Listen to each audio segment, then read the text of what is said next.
Hello friend, आज हम आपको बहुला चौथ व्रत कथा सुनाने जा रहे हैं। साथ ही सुनेंगे अखंड सौभाग्य देने वाली कजरी तीज व्रत कथा। जो भी श्रद्धा भक्ति भाव से इन कथाओं का श्रवण करता है उसकी समस्त मनोकामनाएं पूर्ण होती हैं तथा उसके अखंड सौभाग्य की प्राप्ति होती है। संतान सुख भी मिलता है और वह व्यक्ति समस्त सुखों को प्राप्त करता है। तो चलिए कथा शुरू करते हैं। एक समय की बात है जब जंगल के बीच जीवन और मृत्यु की सीमा मात्र एक सांस की दूरी पर थी, परंतु धर्म और कर्तव्य की रक्षा के लिए एक साधारण सी गाय ने ऐसा साहस दिखाया कि स्वयं भगवान श्री कृष्ण को धरती पर आकर उसके वचन की सराहना करनी पड़ी। बहुला चौथ की यह कथा केवल एक धार्मिक प्रसंग नहीं बल्कि यह बताती है कि जब इंसान या जीव अपने वचन के लिए प्राणों का त्याग करने को तैयार हो जाता है तब वह अमर हो जाता है और उसका नाम युगों युगों तक श्रद्धा से लिया जाता है। यह कथा हमें गोकुल ब्रज भूमि की उस सुगंधित हरित और भावपूर्ण भूमि में ले जाती है जहाँ गाय केवल पशु नहीं बल्कि मातृत्व,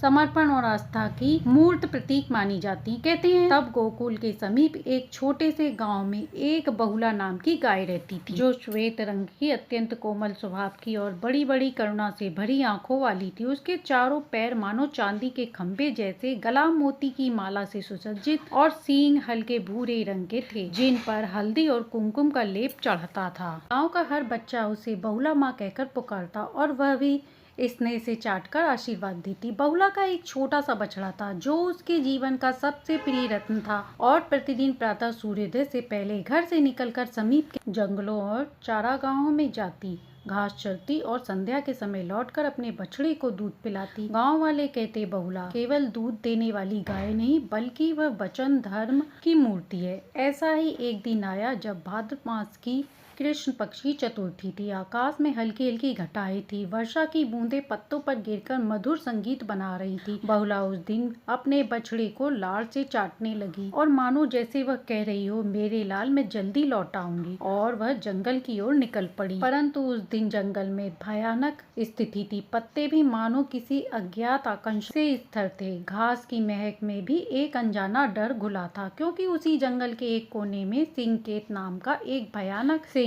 कई दिनों से भूखा छिप कर बैठा था। उसकी आंखों में भूख की ज्वाला और शरीर में असाधारण शक्ति थी। जैसे ही उसने बहुला को अकेले आते देखा, उसने बिजली की तरह छलांग लगाई और गर्जना करते हुए उसके सामने आकर खड़ा हो गया। बहुला ने पहले तो भय से एक कदम पीछे लिया, परंतु तुरंत ही उसने अपने मन को अपने आप को स्थिर किया और शांत स्वर में बोली, हे वनराज, मैं जानती हूँ कि आप भूखे हैं और मैं आपका भोजन बन सकती हूँ, किंतु मैं एक माँ हूँ और मेरा छोटा बछड़ा घर पर भूखा मेरा इंतजार कर रहा है। कृपया मुझे एक अवसर दें कि मैं उसे दूध पिलाऊं और फिर मैं स्वयं लौटकर आपके समीप आ जाऊंगी। सिंह को यह बात सुनकर आश्चर्य हुआ। उसने क्रोध और व्यंग से कहा, गाय, जंगल में ऐसे अवसर नहीं दिए जाते। यहाँ जो एक बार शिकार बन गया वह वापस लौटकर नहीं जाता। मैं तुम्हें क्यों जाने दूं? बहुला ने निश्चय नेत्रों से उसकी ओर देखा और बोली, वनराज, मैं गौवंश की संतान हूँ, सत्य और वचन के पालन के लिए जानी जाती हूँ। यदि मैं लौट कर न आई तो मेरा धर्म नष्ट हो जाएगा। आप केवल मेरी आंखों की सच्चाई देखिए। सिंह ने उस पर निश्चय किया और पवित्रता को भांप गया। उसके भीतर कहीं एक कोमल भाव आ गया। उसने कहा, ठीक है, जाओ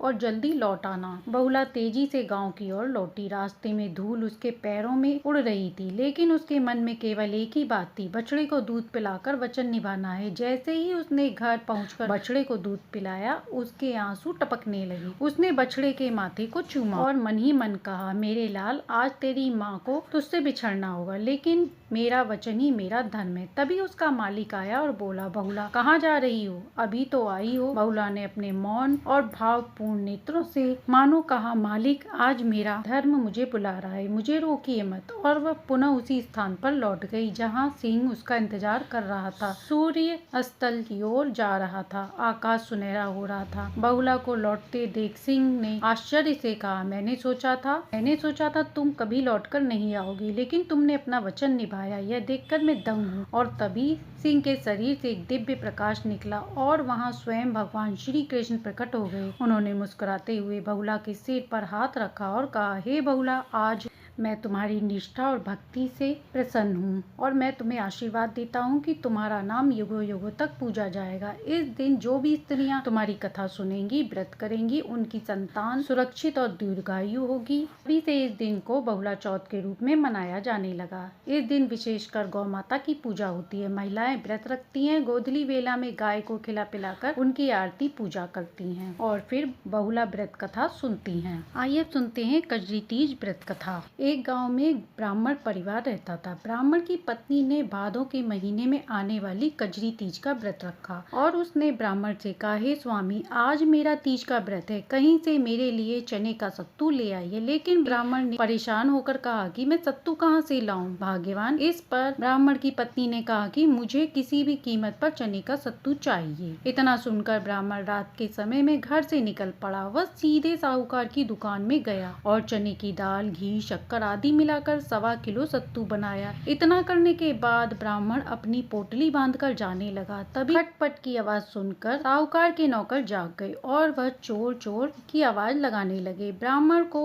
उन्होंने पकड़ लिया। साहूकार भी वहां आ गया। ब्राह्मण ने कहा कि मैं बहुत गरीब हूँ और आज मेरी पत्नी ने तीज का व्रत रखा है, इसलिए मैंने यहाँ से सिर्फ 1.25 किलो का सत्तू बनाया है। ब्राह्मण की तलाशी ली गई तो सत्तू के अलावा कुछ नहीं निकला। उधर चांद निकल आया था और ब्राह्मण की पत्नी इंतजार कर रही थी। साहूकार ने कहा कि आज तुम्हारी पत्नी को मैं धर्म की बहन मानूंगा। उसने ब्राह्मण को सत्तू, गहने, रुपए, मेहंदी, लच्छा और बहुत सा धन देकर अच्छे से विदा। सभी ने मिलकर कजरी माता की पूजा की। जिस तरह ब्राह्मण के दिन फेरे, हे कजरी माता, वैसे ही अपनी कथा कहानी कहते सुनते हुकारा भरते सभी पे अपनी कृपा बनाए रखें। तो प्रेम से बोलिए तीज माता की जय। आइए सुनते हैं गणेश चतुर्थी की कथा। श्री गणेश चतुर्थी व्रत की पौराणिक कथा के अनुसार एक बार भगवान शिव, माता पार्वती नर्मदा नदी के किनारे बैठे थे। वहाँ माता पार्वती ने भगवान शिव से समय व्यतीत करने के लिए चौपड़ खेलने को कहा। शिव भी चौपड़ खेलने के लिए तैयार हो गए, परंतु इस समय हार जीत का फैसला कौन करेगा यह प्रश्न था। भगवान शिव ने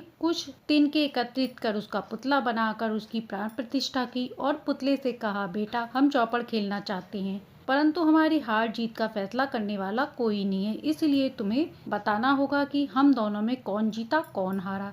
इसके बाद भगवान शिव और माता पार्वती का चौपड़ खेल शुरू हुआ। यह खेल 3 बार खेला गया और संयोग से 3 बार माता पार्वती ही जीती। खेल समाप्त होने के बाद बालक से हार जीत का फैसला करने को कहा गया। उस बालक ने महादेव को विजयी बताया। यह सुनकर माता पार्वती क्रोधित हो गयी और क्रोध में बोली कि बालक लंगड़ा होकर कीचड़ में पड़े। बालक ने माता पार्वती से माफी मांगी और कहा कि यह मुझसे अज्ञातवश हुआ है, मैंने किसी द्वेष में आकर ऐसा नहीं किया। बालक द्वारा क्षमा मांगने पर माता ने कहा, यहाँ गणेश पूजन के लिए नाग कन्याएं आएंगी, उनके कहे अनुसार तुम गणेश व्रत करो, ऐसा करने से तुम मुझे प्राप्त करोगे। यह कहकर माता पार्वती शिव कैलाश पर्वत चली गयी। 1 वर्ष के बाद उस स्थान पर नाग कन्या आई। तब नाग कन्याओं ने श्री गणेश जी के व्रत की विधि उसको बताई। उस बालक ने 21 दिन लगातार गणेश जी का व्रत किया। उनकी श्रद्धा से गणेश जी प्रसन्न हुए। उन्होंने बालक को मनवांछित फल मांगने को कहा।